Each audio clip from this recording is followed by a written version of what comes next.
You probably already know that Google automatically encrypts data in motion and data at rest, but that description generalizes some of the details that will help you make design decisions.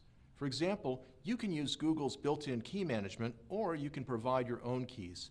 Also, for particularly sensitive data, you can add your own encryption methods in addition to those provided by Google.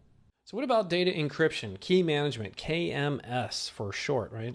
We actually do, I think we have a KMS solution as of this recording in alpha, but otherwise you'd have to kind of manage the keys for yourself in the meantime until this becomes beta and public. So when it comes to encryption, we already provide the server-side encryption. The connection is already going to be connected over HTTPS. Now, hopefully you have an HTTPS load balancer. We've got encryption that's communicating between any cloud services and any applications. All of that is done on the fly. In fact, we store keys in memory.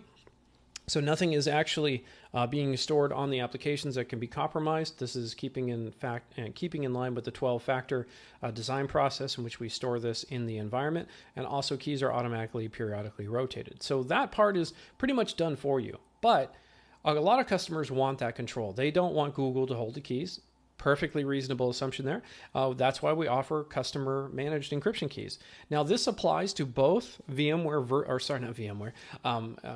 Cloud or Google Compute Engine virtual machines, which have persistent disk, as well as Google Cloud Storage. So we are coming out again with a new key management system. I haven't familiarized myself with it. I don't believe it's in beta yet, but expect to see that probably by the time that this recording goes out.